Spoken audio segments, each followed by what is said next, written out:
Hello learners, welcome back to Mac educations. ਅਸੀਂ Punjab school education board ਦੇ ਅਧੀਨ 8ਵੀਂ ਜਮਾਤ ਦੇ ਗਣਿਤ ਵਿਸ਼ੇ ਦੇ ਅਧਿਆਇ 6 ਬਾਰੇ ਪੜ੍ਹ ਰਹੇ ਹਾਂ, ਜਿਹਦੇ ਵਿੱਚ ਅਸੀਂ ਅਭਿਆਸ 6.2 ਤੱਕ ਕਰਕੇ ਆ ਚੁੱਕੇ ਹਾਂ। ਸਾਡੇ ਚੈਨਲ ਦੇ ਉੱਤੇ ਵੀਡੀਓਜ਼ ਮੌਜੂਦ ਹੈ, ਤੁਸੀਂ ਦੇਖ ਸਕਦੇ ਹੋ।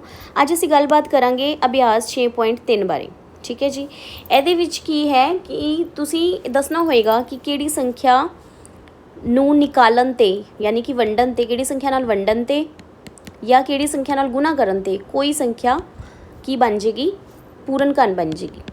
ਠੀਕ ਹੈ, ਜਿਵੇਂ ਅਸੀਂ ਵਰਗ ਦੇ ਵਿੱਚ ਕਰਕੇ ਆਏ ਸੀ ਕਿ ਕਿਹੜੀ ਸੰਖਿਆ ਨਾਲ ਵੰਡਣ 'ਤੇ ਜਾਂ ਕਿਹੜੀ ਸੰਖਿਆ ਨਾਲ ਮਤਲਬ ਗੁਣਾ ਜਾਂ ਭਾਗ ਕਰਨ 'ਤੇ ਉਹ ਸੰਖਿਆ ਪੂਰਨ ਵਰਗ ਬਣ ਜਾਂਦੀ ਹੈ। ਉਸੇ ਤਰੀਕੇ ਨਾਲ ਅਸੀਂ ਪੂਰਨ ਘਨ ਵੀ ਬਣਾਉਣਾ ਸ਼ੁਰੂ ਕਰਾਂਗੇ। ਠੀਕ ਹੈ, ਇਹਦੇ ਲਈ ਸਾਨੂੰ ਪਤਾ ਹੋਣਾ ਚਾਹੀਦਾ ਹੈ, ਸਭ ਤੋਂ ਪਹਿਲਾਂ ਤਾਂ ਸਾਨੂੰ ਇਹ ਪੂਰਨ ਘਨ ਯਾਦ ਹੋਣੇ ਚਾਹੀਦੇ। ਮੈਂ ਤੁਹਾਨੂੰ ਵਰਗ ਦੇ ਵਿੱਚ ਵੀ ਗੱਲ ਕਹੀ ਸੀ ਕਿ ਤੁਹਾਨੂੰ ਘੱਟੋ ਘੱਟ 30 ਤੱਕ ਦੇ ਵਰਗ 1 ਤੋਂ ਲੈ ਕੇ 30 ਤੱਕ ਦੇ ਵਰਗ ਅਤੇ 1 ਤੋਂ ਲੈ ਕੇ ਘੱਟੋ ਘੱਟ 20 ਤੱਕ ਦੇ ਤੁਹਾਨੂੰ ਘਣ ਯਾਦ ਹੋਣੇ ਚਾਹੀਦੇ ਆ ਮੂੰਹ ਜ਼ਬਾਨੀ। ਇਹ ਨਹੀਂ ਹੈ ਕਿ ਅਸੀਂ ਇਹ ਵਾਲੇ ਐਗਜ਼ਾਮ ਹੀ ਕਲੀਅਰ ਕਰਨੇ ਹੈ 8ਵੀਂ ਦੇ, ਉਹਦੇ ਵਿੱਚ ਹੀ ਵਰਤੋਂ ਹੋਏਗੀ। ਤੁਹਾਨੂੰ ਲਾਈਫ ਟਾਈਮ ਕਦੇ ਵੀ ਤੁਸੀਂ 10ਵੀਂ ਤੋਂ ਬਾਅਦ ਵੀ ਮੈਥਮੈਟਿਕਸ ਰੱਖਦੇ ਹੋ, ਉਹਦੇ ਵਿੱਚ ਵੀ ਯੂਜ਼ ਹੋਏਗੀ। ਤੁਸੀਂ ਕੱਲ੍ਹ ਨੂੰ ਕੋਈ ਕੰਪੀਟੀਟਿਵ ਐਗਜ਼ਾਮ ਦਿੰਦੇ ਹੋ, ਆਪਦੀ ਕਿਸੇ ਜੋਬ ਦੇ ਰਿਗਾਰਡਿੰਗ ਕੋਈ ਐਗਜ਼ਾਮ ਦਿੰਦੇ ਹੋ, ਠੀਕ ਹੈ, ਜਿਵੇਂ PS ਟੈਟ ਹੋ ਗਿਆ ਜਾਂ ਕੋਈ ਹੋਰ ਕੰਪੀਟੀਟਿਵ ਐਗਜ਼ਾਮ ਹੋ ਗਿਆ, SSC CGL IIT JEE, ਹਰੇਕ ਦੇ ਵਿੱਚ ਇਹਨਾਂ ਦੀ ਸਾਨੂੰ ਲੋੜ ਪੈਂਦੀ ਹੈ ਹਰ ਵੇਲੇ। ਠੀਕ ਹੈ, ਤਾਂ ਬੈਟਰ ਇਹ ਹੈ ਕਿ ਅਸੀਂ ਇਹਨਾਂ ਨੂੰ ਟਾਈਮਲੀ ਯਾਦ ਕਰ ਲਈਏ। ਜੇ ਅਸੀਂ ਹੁਣੇ ਯਾਦ ਕਰ ਲਾਂਗੇ, ਸਾਡੇ ਯੰਗ ਮਾਈਂਡਸ ਨੇ, ਤਾਂ ਸਾਨੂੰ ਈਜ਼ੀਲੀ ਯਾਦ ਹੋ ਜਾਏਗਾ। ਜੇ ਅਸੀਂ ਬਾਅਦ 'ਚ ਇਹਨਾਂ ਨੂੰ ਯਾਦ ਕਰਨ ਦੀ ਕੋਸ਼ਿਸ਼ ਕਰਾਂਗੇ ਨਾ, ਅਤੇ ਇੰਨੀ ਜਲਦੀ ਇੰਨੇ ਅੱਛੇ ਤਰੀਕੇ ਨਾਲ ਮੈਮੋਰਾਈਜ਼ ਨਹੀਂ ਹੋਣਾ। ਤੁਹਾਡੀ ਏਜ ਛੋਟੀ ਹੈ, ਤੁਸੀਂ ਇਹਨੂੰ ਆਸਾਨੀ ਨਾਲ ਯਾਦ ਕਰ ਸਕਦੇ ਹੋ। ਹੁਣ ਤੁਸੀਂ ਕਹਿੰਦੇ ਹੋ ਕਿ ਤੁਹਾਡੇ ਅਤੇ ਮੇਰੇ ਦੇ ਵਿੱਚ ਜੇ ਅਸੀਂ ਦੋਵੇਂ ਇਕੱਠੇ ਯਾਦ ਕਰਨ ਬੈਠੀਏ, ਇੱਕ ਤੁਹਾਡੀ ਏਜ ਦਾ ਬੱਚਾ, ਇੱਕ ਮੈਂ ਯਾਦ ਕਰਨ ਜੇ ਬੈਠਾਂ, ਅਤੇ ਤੁਹਾਨੂੰ ਕੰਪੈਰੀਟਿਵਲੀ ਜਲਦੀ ਯਾਦ ਹੋਣਗੀਆਂ ਇਹ ਚੀਜ਼ਾਂ, ਜਲਦੀ ਤੁਹਾਡੇ ਮਾਈਂਡ 'ਚ ਬੈਠਣਗੀਆਂ। ਠੀਕ ਹੈ ਜੀ, ਅਤੇ ਤੁਹਾਨੂੰ ਇਹ ਚੀਜ਼ਾਂ ਹੁਣੇ ਯਾਦ ਕਰ ਲੈਣੀ ਚਾਹੀਦੀਆਂ ਹੈ। ਕੀ 1 ਤੋਂ ਲੈ ਕੇ 30 ਤੱਕ ਦੇ ਵਰਗ, ਵੈਸੇ ਤਾਂ 50 ਤੱਕ ਦੇ ਹੋਣੇ ਚਾਹੀਦੇ ਆ। ਠੀਕ ਹੈ, ਅਤੇ 1 ਤੋਂ ਲੈ ਕੇ 20 ਤੱਕ ਦੇ ਘੱਟੋ ਘੱਟ ਕਹਿ ਰਹੀ ਹਾਂ ਕਿ ਘਣ ਤੁਹਾਨੂੰ ਯਾਦ ਹੋਣ। ਠੀਕ ਹੈ, ਜਿਵੇਂ ਕਿ 1 ਦਾ ਘਣ 1 ਹੈ, 2 ਦਾ 8 ਹੈ, 3 ਦਾ 27 ਹੈ, ਇਸ ਤਰੀਕੇ ਨਾਲ। ਠੀਕ, ਤਾਂ ਪਹਿਲੇ ਕੁਐਸਚਨ ਦੇ ਉੱਪਰ ਚੱਲਦੇ ਹਾਂ। ਇਸਦੇ ਦੇਖਦੇ ਹਾਂ ਕਿ ਉਹ ਛੋਟੀ ਤੋਂ ਛੋਟੀ ਸੰਖਿਆ ਪਤਾ ਕਰੋ ਜਿਸ ਨਾਲ ਹੇਠ ਦਿੱਤੀਆਂ ਸੰਖਿਆਵਾਂ ਨੂੰ ਗੁਣਾ ਕਰਨ 'ਤੇ ਪੂਰਨ ਘਨ ਪ੍ਰਾਪਤ ਹੋ ਜਾਵੇ। ਹੁਣ ਅਸੀਂ ਕੀ ਕਰਾਂਗੇ, ਉਹੀ ਅਭਾਜ ਗੁਣਨਖੰਡ ਵਿਧੀ ਦੀ ਵਰਤੋਂ ਕਰਾਂਗੇ। ਅਸੀਂ ਅਭਾਜ ਗੁਣਨਖੰਡ ਵਿਧੀ ਦੀ ਵਰਤੋਂ ਕਰਾਂਗੇ। ਠੀਕ ਹੈ, ਅਭਾਜ ਗੁਣਨਖੰਡ ਵਿਧੀ ਰਾਹੀਂ ਦੇਖੋ ਕੀ ਹੋਏਗਾ। ਅਸੀਂ ਜਦੋਂ 81 ਨੂੰ ਕੀਤਾ ਅਤੇ ਇਹ 3 ਦੇ ਪਹਾੜੇ 'ਤੇ ਚਲਾ ਜਾਂਦਾ ਹੈ, 27 ਆ ਜਾਏਗਾ। ਫਿਰ ਅਸੀਂ 3 ਦੇ ਪਹਾੜੇ 'ਤੇ ਭਾਗ ਕਰਾਂਗੇ ਤਾਂ ਸਾਡੇ ਕੋਲ 9 ਆ ਜਾਏਗਾ। ਫਿਰ 3 ਦੇ ਪਹਾੜੇ ਨਾਲ ਭਾਗ ਕਰਾਂਗੇ, ਸਾਡੇ ਕੋਲ 3 ਆ ਜਾਏਗਾ। ਫਿਰ 3 ਦੇ ਪਹਾੜੇ 'ਤੇ ਭਾਗ ਕਰਾਂਗੇ ਤਾਂ 1 ਆ ਜਾਏਗਾ। ਤਾਂ ਦੇਖੋ ਇਸ 3 ਦਾ ਇੱਕ ਗੁੱਟ ਕੰਪਲੀਟ ਹੈ, 3 ਦਾ। ਠੀਕ ਹੈ, ਸੰਖਿਆ 3 ਦਾ ਗੁੱਟ ਕੰਪਲੀਟ ਹੈ। ਪਰ ਜਿਹੜੀ ਸੰਖਿਆ ਹੈ 3, ਉਹ ਅਕੇਲੀ ਹੈ।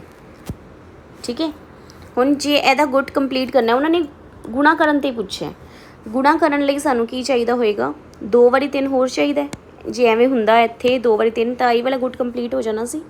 ਠੀਕ ਹੈ, ਤਾਂ ਅਸੀਂ ਕੀ ਲਿਖਾਂਗੇ, 81 ਦੇ ਗੁਣਨਖੰਡਾਂ ਵਿੱਚ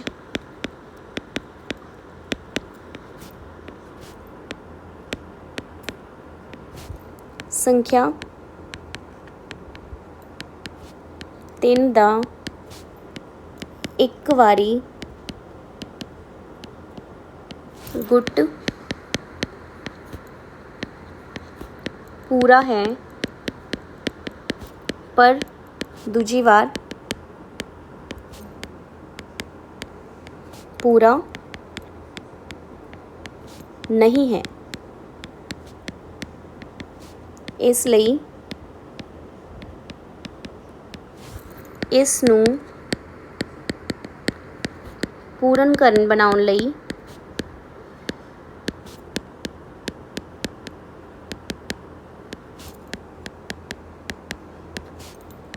ਸਾਨੂੰ 108 ਨੂੰ 81 ਨੂੰ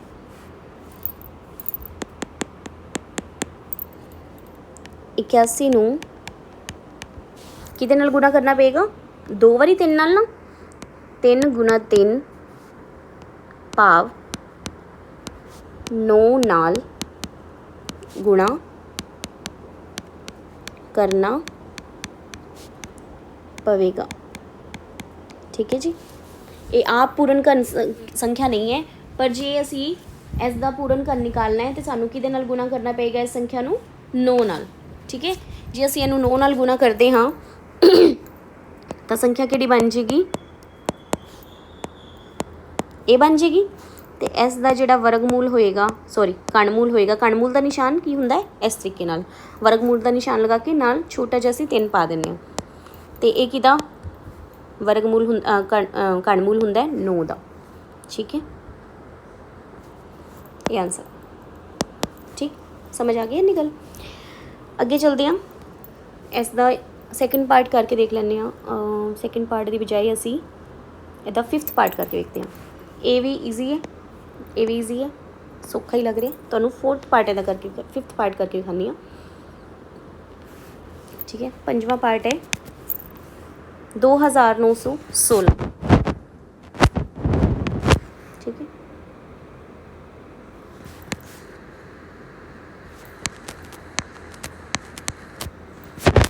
तो असी 2 दे नाल भाग किया, 2 एकम 2, 2 चौके 8, 2 पंजे 10, 2 अठे 16। फिर असी 2 दे नाल भाग किया तो कितना आ गया? 2 7 14, 2 दूनी 4, 2 9 18। फिर 9 दे नाल, सॉरी 9 नाल नहीं 3 नाल, क्योंकि असी आबाज गुणनखंड विधि की वरतों कर रहे हैं। 3 नाल भाग करांगे तो यह आ जाएगा 3 एकम 3 दूनी 6, 3 चौके 12, 3 तिया 9। फिर 3 नाल भाग करांगे तो 81 आ जाएगा। फिर 3 नाल भाग करांगे 27 आ जाएगा। फिर 3 नाल भाग करांगे 9, फिर 3 नाल भाग 3, तो फिर 3 नाल भाग करांगे तो 1 आ जाएगा। ठीक है, हुण देखो आ वाला त्रिगुट कंप्लीट है, मतलब तिकड़ी कंप्लीट है इन्हां दी, ए वाला भी कंप्लीट है। जिहड़ा पूरा नहीं है वो किहड़ा है? 2 वाला। तो असीं की लिखांगे? 2916 दे गुणनखंडां विच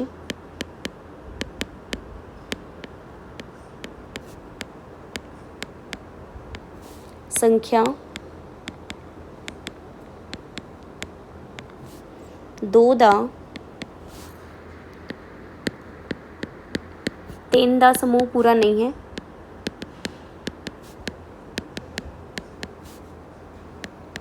पूरा नहीं है, इसनूं पूर्ण कण बनाउण लई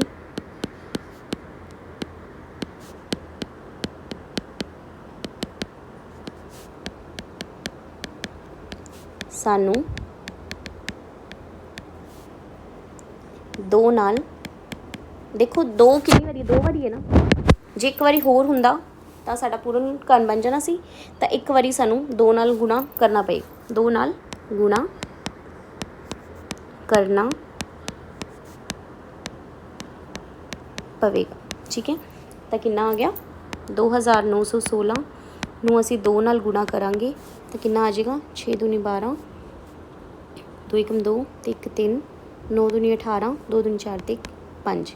कितना आ गया? 5832। तो जिहड़ा 5832 है वो किस दा कणमूल है? असी हुणे करके आए हैं, ये टेबल लर्न करना सी। देखो ये 18 का कणमूल है, 18 का कण है, सॉरी। ठीक है, ये 18 का कण है। तो असीं इत्थे की लिखांगे?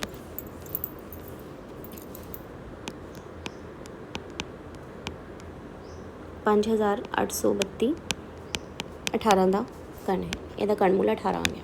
ठीक है, इसनूं असीं कॉपी करते हैं थोड़ा जिहा कंटेंट में।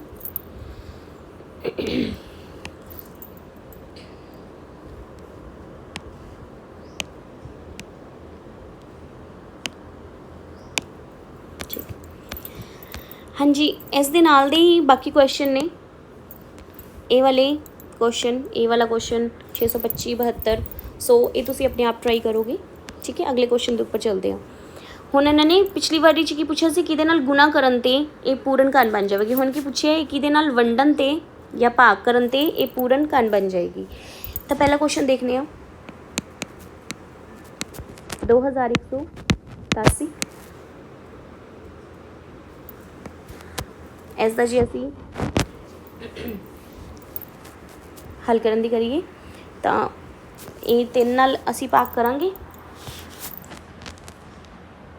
3 × 21, 3 ਦੂਣੀ 6 ਅਤੇ 3 ਆਇਆ 27। ਫਿਰ 3 ਦੇ ਪਹਾੜੇ 'ਤੇ ਕਰਾਂਗੇ ਭਾਗ, ਤਾਂ ਸਾਡੇ ਕੋਲ ਆ ਜਾਏਗਾ 243। ਅਸੀਂ ਪਿਛਲੇ ਕੁਐਸਚਨ ਦੇ ਵਿੱਚ ਕਰਕੇ ਆਏ ਹਾਂ। ਫਿਰ ਕਰਾਂਗੇ ਤਾਂ 81, ਫਿਰ ਭਾਗ ਕੀਤਾ 27, ਫਿਰ 3 ਨਾਲ ਹੀ ਭਾਗ ਕੀਤਾ 9, ਫਿਰ 3 ਨਾਲ ਭਾਗ ਕੀਤਾ 3, ਫਿਰ 3 ਨਾਲ ਭਾਗ ਕੀਤਾ 1। ਠੀਕ ਹੈ, ਤਾਂ ਦੇਖੋ ਇੱਥੇ ਕੀ ਹੈ, ਆ 3 ਦੀ ਤਿਕੜੀ ਕੰਪਲੀਟ ਹੈ, ਆ 3 ਦੀ ਤਿਕੜੀ ਕੰਪਲੀਟ ਹੈ। ਫਾਲਤੂ ਕਿਹੜਾ ਹੈ, ਇੱਕ ਇਹ ਵਾਲਾ। ਠੀਕ ਹੈ, 3 ਦੇ ਗਰੁੱਪ ਬਣੇ ਹੋਏ ਹੈ, ਜਿਹੜਾ ਇੱਕ ਗਰੁੱਪ 'ਚੋਂ ਬਾਹਰ ਹੈ ਉਹ ਕਿਹੜਾ ਹੈ, 1 ਵਾਰੀ 3 ਹੈ। ਤਾਂ ਅਸੀਂ ਕਹਾਂਗੇ ਕਿ 2187 ਦੇ ਗੁਣਨਖੰਡਾਂ ਵਿੱਚ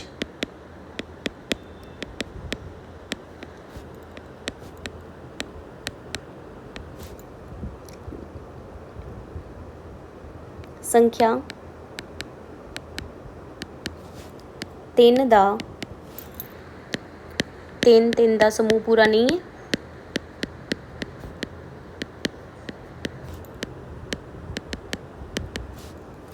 ਸਮੂਹ ਪੂਰਾ ਨਹੀਂ ਹੈ, ਇਸ ਲਈ 2187 ਨੂੰ 3 ਨਾਲ ਵੰਡਣ 'ਤੇ ਇਹ ਪੂਰਨ ਘਣ ਸੰਖਿਆ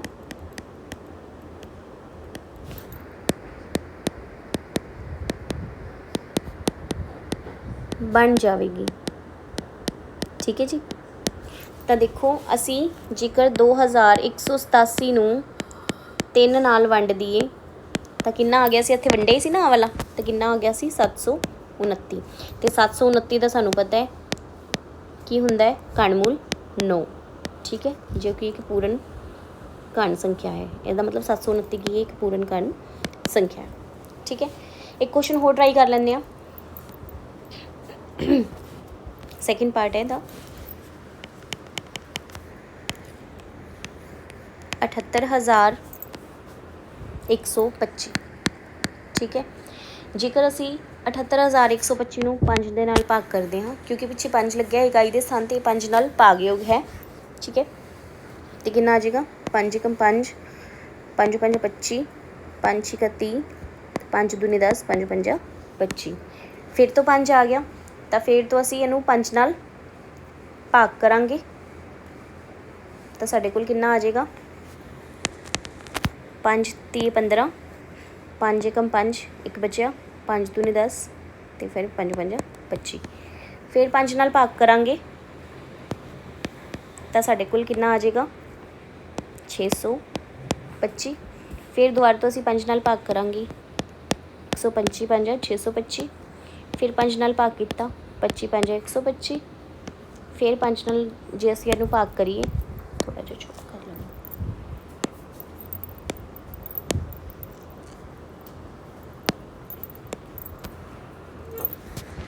ਠੀਕ ਹੈ। ਫਿਰ ਜੇ ਅਸੀਂ ਇਹਨੂੰ 5 ਨਾਲ ਭਾਗ ਕਰੀਏ ਤਾਂ ਇੱਥੇ 5 ਹੀ ਆ ਜਾਊਗਾ, ਫਿਰ 5 ਨਾਲ ਭਾਗ ਕੀਤਾ ਤਾਂ 1 ਆ ਜਾਊ। ਠੀਕ, ਹੁਣ ਦੇਖੋ ਆਹ ਵਾਲਾ ਗੁੱਟ ਕੰਪਲੀਟ ਹੈ, 5 ਦਾ 3 ਦਾ, ਆਹ ਵੀ ਕੰਪਲੀਟ ਹੈ, ਪਰ ਜਿਹੜਾ ਪੂਰਾ ਨਹੀਂ ਹੈ ਉਹ ਕੀ ਹੈ, ਫਾਲਤੂ ਕਿਹੜਾ ਸਾਡੇ ਕੋਲ, ਇੱਕ 5 ਲੱਗਿਆ ਹੋਇਆ। ਤਾਂ ਅਸੀਂ ਕੀ ਲਿਖਾਂਗੇ, 78125, ਇਹਨੂੰ ਕਾਪੀ ਕਰਦੇ ਹਾਂ, ਪੇਸਟ ਕਰਦੇ ਹਾਂ, ਲਿਖਣ ਲੱਗੇ ਟਾਈਮ ਲੱਗ ਜਾਏਗਾ।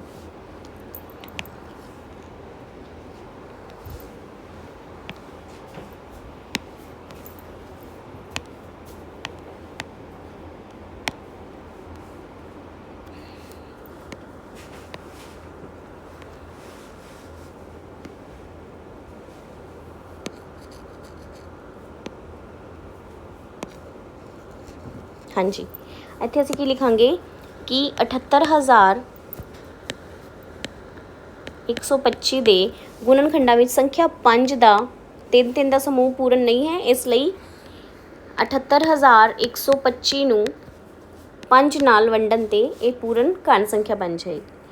ਤਾਂ ਕਿਹੜੀ ਆ ਗਈ? 78125 ਨੂੰ ਜੇ ਆਪਾਂ ਵੰਡ ਦਈਏ 5 ਦੇ ਨਾਲ, 5 ਦੇ ਨਾਲ ਇੱਥੇ ਵੰਡਿਆ ਸੀ, ਸਾਡੇ ਕੋਲ ਕੀ ਆ ਗਿਆ ਸੀ? 15,625। ਠੀਕ ਹੈ, ਤੇ 15,625 ਕਿਸ ਦਾ ਵਰਗ ਸੀ, ਕਿਸ ਦਾ ਘਣ ਸੀ? ਵੈਸੇ ਉਹਨਾਂ ਨੇ ਕੁਐਸਚਨ ਦੇ ਵਿੱਚ ਪੁੱਛਿਆ ਨਹੀਂ ਹੈ ਕਿ ਕਿਸ ਦਾ ਘਣ ਹੈ, ਪਰ ਅਸੀਂ ਨਿਕਾਲ ਸਕਦੇ ਹਾਂ ਕਿਸ ਦਾ ਘਣ ਨਿਕਲੇਗਾ। ਇਹ ਇੱਕ ਤਾਂ ਇੱਕ ਹੀ ਫਾਲਤੂ ਇਹ ਸੀਗਾ, ਇਸ ਨੂੰ ਅਸੀਂ ਬਾਹਰ ਨਿਕਾਲ ਦਿੱਤਾ, ਤੇ ਰਹਿ ਕਿਹੜਾ ਗਿਆ? ਇਹਦੇ ਵਿੱਚੋਂ 1 5 ਬਾਹਰ ਨਿਕਾਲ ਲਈਏ, ਤੇ ਇਹਦੇ ਵਿੱਚੋਂ 1 5 ਬਾਹਰ ਨਿਕਾਲ ਲਈਏ, ਤੇ ਕਿੰਨਾ ਹੋ ਗਿਆ? 15,625 ਦਾ ਜਿਹੜਾ ਘਣਮੂਲ ਹੈ ਸਾਡੇ ਕੋਲ 5 × 5 ਯਾਨੀ ਕਿ 25 ਆ। ਠੀਕ ਹੈ, ਇਹ ਆਨਸਰ ਆ ਗਿਆ। ਓਕੇ, ਅਗਲੇ ਕੁਐਸਚਨ ਦੇ ਉੱਤੇ ਚੱਲਦੇ ਹਾਂ। ਹਾਂਜੀ, ਥਰਡ ਕੁਐਸਚਨ ਵੱਲ ਚੱਲਦੇ ਹਾਂ। ਇਹਦੇ 'ਚ ਉਹਨਾਂ ਨੇ ਕੀ ਪੁੱਛਿਆ ਕਿ ਪਤਾ ਕਰੋ ਹੇਠਾਂ ਦਿੱਤੀਆਂ ਸੰਖਿਆਵਾਂ ਵਿੱਚ ਕਿਹੜੀਆਂ ਸੰਖਿਆਵਾਂ ਪੂਰਨ ਘਣ ਹਨ। ਠੀਕ ਹੈ, ਉਸੇ ਤਰੀਕੇ ਨਾਲ ਕਰਾਂਗੇ ਅਸੀਂ, ਆਵਾਜ਼ ਗੁਣਨਖੰਡ ਵਿਧੀ ਰਾਹੀਂ ਚੱਲਾਂਗੇ। ਹਾਂਜੀ, 2700 ਨੂੰ ਜਦੋਂ ਅਸੀਂ 2 ਨਾਲ ਭਾਗ ਕੀਤਾ ਤੇ ਕਿੰਨਾ ਆ ਗਿਆ? 1350। ਠੀਕ ਹੈ, 2 ਨਾਲ ਜਦੋਂ ਭਾਗ ਕੀਤਾ 1350 ਨੂੰ ਤੇ 675 ਸੌਰੀ। ਠੀਕ ਹੈ, ਫਿਰ ਇਸ ਨੂੰ 5 ਨਾਲ ਭਾਗ ਕਰਾਂਗੇ ਤਾਂ ਕਿੰਨਾ ਆ ਜਾਏਗਾ? 5 × 5 5 3 15 ਤੇ 5 × 25। ਫਿਰ 5 ਦੇ ਪਹਾੜੇ 'ਤੇ ਚਲਾ ਜਾਏਗਾ, 5 ਦੂਣੀ 10 5 7 35। ਹੁਣ 3 ਦਾ ਗੁਣ 'ਚ ਬਣ ਗਏ, 3 ਦੇ ਪਹਾੜੇ 'ਤੇ ਚਲਾ ਜਾਏਗਾ, 3 ਆਇਆ 27, ਫਿਰ 3 ਦੇ ਪਹਾੜੇ 'ਤੇ 3, ਫਿਰ 3 ਦੇ ਪਹਾੜੇ 'ਤੇ 1। ਹੁਣ ਉਹਨਾਂ ਨੇ ਦੇਖੋ 3 ਦੀ ਤਾਂ ਤਿਕੜੀ ਕੰਪਲੀਟ ਹੈ, 3 ਦਾ ਗੁੱਟ ਕੰਪਲੀਟ ਹੈ, ਨਾ ਤਾਂ 5 ਦਾ ਕੰਪਲੀਟ ਹੈ, ਨਾ ਹੀ 2 ਦਾ ਕੰਪਲੀਟ ਹੈ। ਇਹਦਾ ਭਾਵ ਕੀ ਹੈ ਕਿ ਜਿਹੜੀ ਆ ਸੰਖਿਆ 2700 ਹੈ ਇਹ ਪੂਰਨ ਘਣ ਨਹੀਂ ਹੈ। ਜੇਕਰ ਇਹ ਪੂਰਨ ਘਣ ਹੁੰਦੀ ਫਿਰ ਤਾਂ ਹਰੇਕ ਜਿਹੜਾ ਇਹਨਾਂ ਦਾ ਆਵਾਜ਼ ਗੁਣਨਖੰਡ ਹੈਗਾ ਹੈ ਉਹਦੀ 3 ਦਾ ਸਮੂਹ ਪੂਰਾ ਹੋਣਾ ਸੀ। ਠੀਕ ਹੈ, ਅਸੀਂ ਕੀ ਲਿਖਾਂਗੇ? 2700 ਦੇ ਗੁਣਨਖੰਡਾਂ ਵਿੱਚ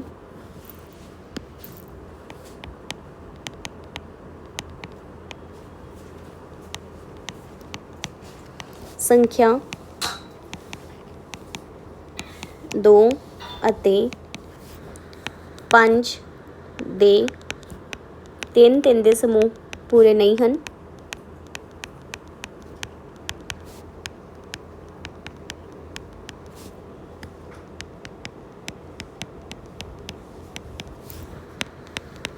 ਇਸ ਲਈ ਇਹ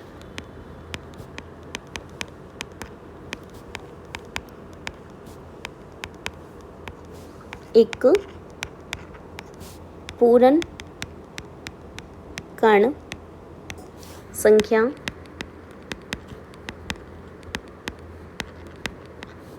ਨਹੀਂ ਹੈ। ਠੀਕ ਹੈ, ਇਸ ਕਰਕੇ ਇੱਕ ਪੂਰਨ ਘਣ ਸੰਖਿਆ ਨਹੀਂ ਹੈ। ਇੱਕ ਹੋਰ ਕੁਐਸਚਨ ਟਰਾਈ ਕਰਦੇ ਹਾਂ। ਥਰਡ ਕੁਐਸਚਨ ਹੈ 8000। 8000 ਨੂੰ ਜਦੋਂ ਅਸੀਂ 2 ਨਾਲ ਭਾਗ ਕੀਤਾ 4000 ਆ ਗਿਆ, ਫਿਰ 2 ਨਾਲ ਭਾਗ ਕੀਤਾ 2000 ਆ ਗਿਆ, ਫਿਰ 2 ਨਾਲ ਭਾਗ ਕੀਤਾ 1000 ਆ ਗਿਆ, ਫਿਰ 2 ਨਾਲ ਭਾਗ ਕੀਤਾ 500 ਆ ਗਿਆ, ਫਿਰ 2 ਨਾਲ ਭਾਗ ਕੀਤਾ 250 ਆ ਗਿਆ 250, ਫਿਰ 2 ਨਾਲ ਭਾਗ ਕੀਤਾ 125 ਆ ਗਿਆ। ਹੁਣ ਇਹ 5 ਦੇ ਪਹਾੜੇ 'ਤੇ ਚਲਾ ਜਾਏਗਾ, 25 5 125,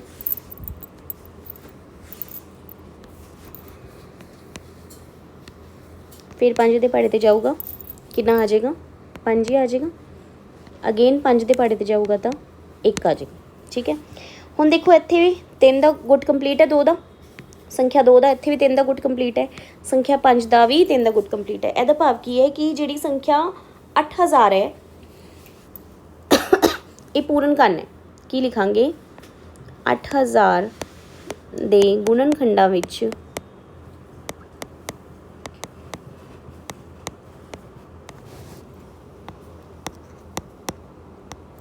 हर संख्या का हरेक संख्या का 3-3 का समूह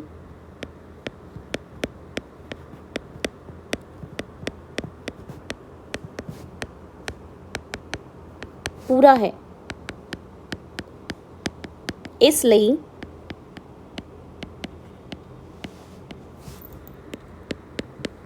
यह एक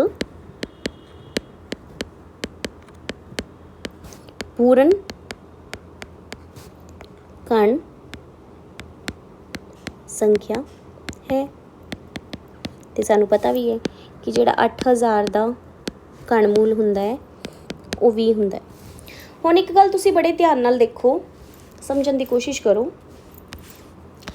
कि जिहड़ी संख्या 8000 है, जे इसनूं मैं दो संख्यावां दी सीधी सीधी गुणा के रूप में लिखां तो मैनूं की मिलेगा 8 गुणा 1000।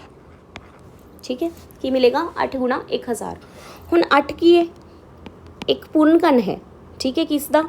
2 दा। ते 1000 भी पूर्ण कण है, किसदा? 10 दा। ठीक है, तो जिहड़ा साडे कोल 2 दा कण ते 10 दा कण है, ठीक है, जे असीं इहदा घनमूल निकालीए, क्योंकि बन तो ये 8000 ही गया, देखो 8000 के बराबर सी, इहदा घनमूल लिखते हैं 20, यानी कि इन्हां दोवां दी गुणा 2 और 10 की गुणा के बराबर। जे मान लो एक एग्जाम्पल होर लैंदे आ, जे मैं तुहानूं कहनी आ कि 27000 का घनमूल की निकलेगा, तो 27000 बनिया किवें है? 27 गुणा 1000 अलग अलग कर सकते हो। ठीक है, फिर घनमूल निकालांगे तो 27 किसका घन है? 3 का, तो 1000 किसका घन है? 10 का। तो एक की निकल आएगा इहदा? इन्हां दोवां दी गुणा 3 ते 10 की कितनी होगी? 30। तो 27000 का घनमूल भी 30 हुंदा है। मतलब आप सीधा सीधा वेख के दस सकते हैं कि जिहड़ा 27000 का घनमूल निकालांगे वो की निकलेगा साडे कोल? पहले ही जिहड़ी संख्या है पिछे 3 दी, तो किन्ने लग जाएगा? जे पिछे 3 लगे, 3 वारी 0 है, ਉਹਦਾ ਤਾਂ 10 ही आ जाएगा घनमूल। जिहड़ी अगे संख्या लगी है, जे वो पूर्ण कण है तो ਉਹਦਾ कितना आ जाएगा? 27 का जिवें कि 3 है, तो 30 आंसर आ जाएगा।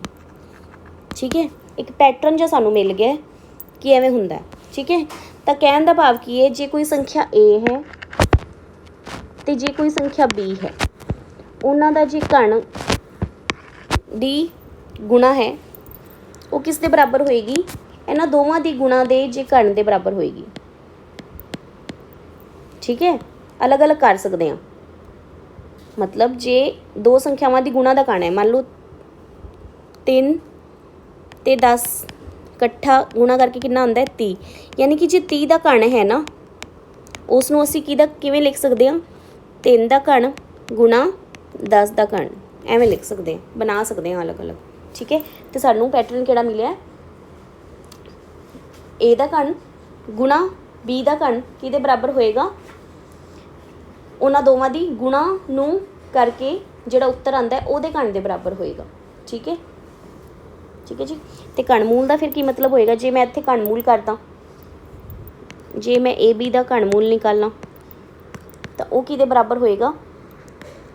पहली संख्या का घनमूल, घनमूल नूं इस तरीके नाल भी लिखने हैं, मतलब संख्या के उत्ते 1/3 पावर करके, तो दूजी संख्या के घनमूल के बराबर। यानी कि ए बी का जिहड़ा घनमूल है, जे ऐसे समझाउण वाले तरीके नाल जे मैं करा तो ए का घनमूल गुणा बी का घनमूल, ये गुणा नहीं है 3, ये घनमूल का निशान है। ठीक है, तो सानू ये पैटर्न मिल। ठीक, हुण तुहानू जेकर मैं सीधा ही कहां कि 64,000 का घनमूल दसो तो कितना आ जाएगा? तुसीं सीधा ही दस सकते हो। पिछे 1000 लग्या, वह तो 10 ही है, अगे 64 लग्या, 64 किहदा घन हुंदा है? 4 का, तो घनमूल दे विच की आ जाएगा? 4, यानी कि 40 का ये घन बन जाएगा 64,000। ठीक है, ईजी। अगले क्वेश्चन के उत्ते चलने हैं, बहुविकल्पी प्रश्नों के उपर। कहते 108 नूं किहड़ी संख्या नाल गुणा किया जाए कि पूर्ण घन बन जाए? ऑप्शनस दित्तियां सी, ऑप्शनस दे नाल चलांगे। जदों असीं 108 नूं 2 नाल गुणा किया तो कितना बन गया? 216 216 ਇੱਕ ਪੂਰਨ ਘਨ ਹੈਗਾ ਸੀ, 6 ਦਾ ਅਸੀਂ ਕੀਤਾ ਸੀ, 6 6 ਛਿਕਾ 36, 36 ਛਿਕਾ 216, ਤੇ ਪਹਿਲੀ ਆਪਸ਼ਨ ਹੀ ਆ ਗਈ। ਠੀਕ ਹੈ, ਅੱਗੇ ਕੁਐਸਚਨ ਹੈ, ਕਹਿੰਦੇ 625 ਨੂੰ ਕਿਹੜੀ ਸੰਖਿਆ ਨਾਲ ਵੰਡਿਆ ਜਾਵੇ ਕਿ ਇਹ ਪੂਰਨ ਘਨ ਬਣ ਜਾਵੇ। ਦੇਖੋ 625 ਪਹਿਲਾਂ ਤਾਂ ਕਿਹਦੇ ਨਾਲ ਭਾਗਯੋਗ ਹੈ, ਪਿੱਛੇ 5 ਲੱਗਿਆ ਇਕਾਈ ਦੇ ਸਥਾਨ ਤੇ, 5 ਨਾਲ ਵੰਡੀ ਜਾਏਗੀ, ਤਾਂ ਅਸੀਂ ਪਹਿਲਾਂ 5 ਨਾਲ ਹੀ ਵੰਡ ਕੇ ਵੇਖਦੇ ਹਾਂ। ਜੇ 625 ਨੂੰ ਅਸੀਂ 5 ਨਾਲ ਭਾਗ ਕਰਦੇ ਹਾਂ, ਸਾਡੇ ਕੋਲ ਕਿੰਨਾ ਆ ਜਾਂਦਾ ਹੈ 125, ਤੇ 125 ਸਾਨੂੰ ਪਤਾ ਹੈ ਕਿਹਦਾ ਵਰਗਮੂਲ ਹੈ, ਘਣਮੂਲ 125 ਕਿਹਦਾ ਘਣ ਹੈ 5 ਦਾ। ਜਦੋਂ ਅਸੀਂ 5 ਦਾ ਘਣ ਕਰਦੇ ਹਾਂ ਤਾਂ 125 ਆ ਜਾਂਦਾ ਹੈ। ਇਹ ਪੂਰਨ ਇੱਕ ਤਰ੍ਹਾਂ ਨਾਲ ਪੂਰਨ ਘਣ ਸੰਖਿਆ ਬਣ ਗਈ 125, ਯਾਨੀ ਕਿ ਜੇ ਇਹਨੂੰ 5 ਨਾਲ ਭਾਗ ਕਰ ਦਈਏ 625 ਨੂੰ ਤਾਂ ਸਾਡੇ ਕੋਲ 125 ਆ ਜਾਂਦਾ ਜਿਹੜੀ ਕਿ ਪੂਰਨ ਘਣ ਸੰਖਿਆ ਹੈ। ਇਹਦਾ ਮਤਲਬ ਅਸੀਂ ਪਹਿਲੀ ਆਪਸ਼ਨ ਹੀ ਆ ਗਈ। ਤਾਂ ਇਸ ਦੇ ਨਾਲ ਹੀ ਅਗਲਾ ਕੁਐਸਚਨ ਆਪਾਂ ਚੱਲਦੇ ਹਾਂ ਕਿ ਹੇਠਾਂ ਲਿਖਿਆਂ ਵਿੱਚੋਂ ਕਿਹੜੀ ਸੰਖਿਆ ਪੂਰਨ ਘਣ ਨਹੀਂ ਹੈ। ਅਸੀਂ ਕਰਕੇ ਹੀ ਆਏ ਹਾਂ ਪੂਰਨ ਘਣ ਕਿਹੜੇ ਸੀ। ਠੀਕ ਹੈ, ਪੂਰਨ ਘਣ ਆਪਾਂ ਕੀਤੇ ਹੀ ਸੀ 1 8 27 64, ਠੀਕ ਹੈ, ਤੇ 5 ਦਾ 125 ਇਸ ਤਰੀਕੇ ਨਾਲ। ਤਾਂ ਦੇਖੋ 1 ਤੋਂ ਬਾਅਦ 8 ਆ ਰਿਹਾ, 8 ਤੋਂ ਬਾਅਦ 27 ਆ ਰਿਹਾ, ਤੇ 27 ਤਾਂ ਹੈਗਾ, ਠੀਕ ਹੈ, ਤੇ 27 ਆਨਸਰ ਆ ਗਿਆ। ਉਹ ਸੰਖਿਆ ਪਤਾ ਕਰੋ ਜਿਸ ਨੂੰ 500 ਨਾਲ ਗੁਣਾ ਕਰਨ 'ਤੇ ਉੱਤਰ ਪੂਰਨ ਘਣ ਬਣ ਜਾਂਦਾ ਹੈ। ਦੇਖੋ 500 ਨਾਲ ਆਪਾਂ ਜੇ 5 ਨੂੰ ਗੁਣਾ ਕਰਦੇ ਹਾਂ ਤਾਂ ਉੱਤਰ ਆਉਂਦਾ 2500, ਠੀਕ ਹੈ। ਨਾ ਤਾਂ 25 ਇੱਕ ਪੂਰਨ ਘਣ ਹੈ, ਨਾ ਹੀ 100 ਇੱਕ ਪੂਰਨ ਘਣ ਹੈ, ਠੀਕ ਹੈ, ਇਹ ਨਹੀਂ ਹੋ ਸਕਦਾ। ਦੂਜਾ ਜੇਕਰ ਆਪਾਂ ਕਰਦੇ ਹਾਂ, ਜੇ ਇਹਨੂੰ 2 ਨਾਲ ਗੁਣਾ ਕਰਦੇ ਹਾਂ, 2 ਨਾਲ ਗੁਣਾ ਕਰਦੇ ਹਾਂ 500